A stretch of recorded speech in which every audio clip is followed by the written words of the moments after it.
Bandhavgarh tiger ରିଜର୍ଭର ସବୁଠୁ famous ବାଘ ଛୋଟା ଭୀମ ଏବେ ଆଉ ଏ ଦୁନିଆରେ ନାହିଁ। ଯେଉଁମାନେ ବି ବାନ୍ଧବଗଡ଼କୁ କେବେ ସଫାରିରେ ଯାଇଥିବେ ସେମାନେ ଜାଣିଥିବେ କି ଛୋଟା ଭୀମ ବାଘ ଆକ୍ଚୁଆଲିରେ କ'ଣ ଥିଲା। ମାତ୍ର 7 ବର୍ଷ ବୟସର ଏହି ସୁନ୍ଦର ବାଘଟି ଗୋଟେ ଶିକାରୀର ଶିକାର ହେଇଯାଇଥିଲା। ଆଜିର ଭିଡ଼ିଓ ମାଧ୍ୟମରେ ଆମେ ଜାଣିବା ଏହି ମହାନ ବାଘ ଛୋଟା ଭୀମ ବିଷୟରେ, ଯିଏକି ବାନ୍ଧବଗଡ଼ର ଖିଟୋଲି ଜୋନ୍ର ରାଜା ଥିଲା। ବାନ୍ଧବଗଡ଼ ଟାଇଗର ରିଜର୍ଭ ମଧ୍ୟପ୍ରଦେଶ ଷ୍ଟେଟ୍ରେ ଅବସ୍ଥିତ। ୟାର ଟୋଟାଲ ଏରିଆ 1536 ସ୍କୋୟାର କିଲୋମିଟର, ଆଉ ଏଠାରେ 200 ପ୍ଲସ୍ ବାଘ ଅଛନ୍ତି।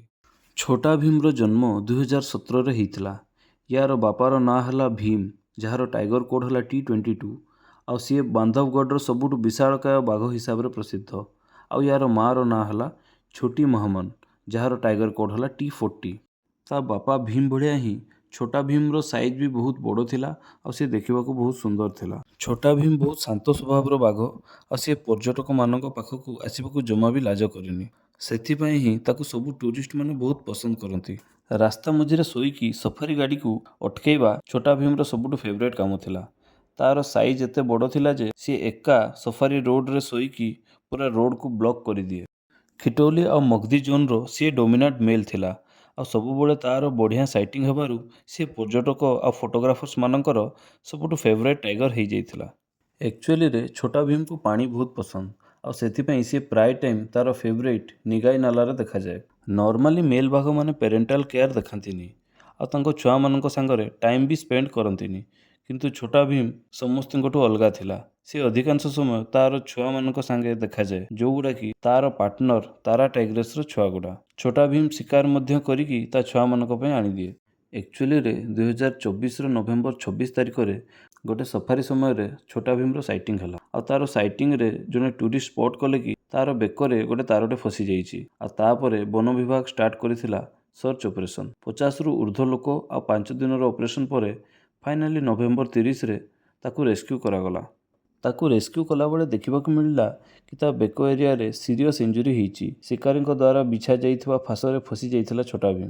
ତାକୁ ଭଲ ଟ୍ରିଟମେଣ୍ଟ ପାଇଁ ବନ ବିହାର ଭୋପାଳକୁ ନିଆଯାଇଥିଲା, ଯେଉଁଠିକି ତାର ଟ୍ରିଟମେଣ୍ଟ ବହୁତ ଭଲସେ ଚାଲିଥିଲା, ଆଉ ସିଏ ଠିକ୍ ବି ହେଇ ଆସୁଥିଲା। କିନ୍ତୁ ହଠାତ୍ କିଛି ଦିନ ତଳେ ତାର ଦେହ ଆଉଥରେ ବିଗିଡ଼ିବାକୁ ଲାଗିଲା, ଆଉ ଟ୍ରିଟମେଣ୍ଟ ଚାଲିଥିବା ଅବସ୍ଥାରେ ହିଁ ତାର ଡେଥ୍ ହେଇଗଲା।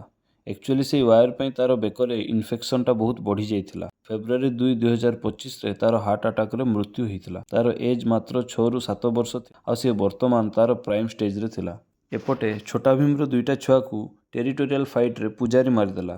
ପୂଜାରୀ ହେଲା ଛୋଟା ଭୀମର ଭାଇ। ତ ଦେଖନ୍ତୁ କେମିତି ଗୋଟେ ଶିକାରୀର ଭୁଲ ପାଇଁ 3ଟା ବାଘକୁ ଆମେ ହରେଇ ବସିଲେ। ସବୁ ୱାଇଲ୍ଡ ଲାଇଫ୍ ଲଭର୍ସ ମାନେ ଆଶା ରଖିଥିଲେ କି କେବେ ଛୋଟା ଭୀମ ପୁଣି ଆଉଥରେ ଜଙ୍ଗଲକୁ ଫେରିକି ତାର ରାଜୁତି ସମ୍ଭାଳିବ ବୋଲି। କିନ୍ତୁ ଛୋଟା ଭୀମର ଡେଥ୍ ନ୍ୟୁଜ୍ଟା ୱାଇଲ୍ଡ ଲାଇଫ୍ ପ୍ରେମୀ ଆଉ ଟାଇଗର ଫ୍ୟାନ୍ସ ମାନଙ୍କୁ ହଲେଇକି ରଖିଦେଇଥିଲା।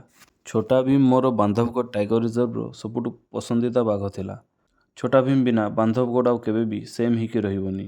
ସିଏ ବାନ୍ଧବଗଡ଼ର ଷ୍ଟାର ଥିଲା। ବାନ୍ଧବଗଡ଼ର ବାଘମାନେ ଆକ୍ଚୁଆଲିରେ ବହୁତ ସଫର କରିଛନ୍ତି, ଆଉ ଏଇଟା କୋଉ ନୂଆ କଥା ନୁହେଁ।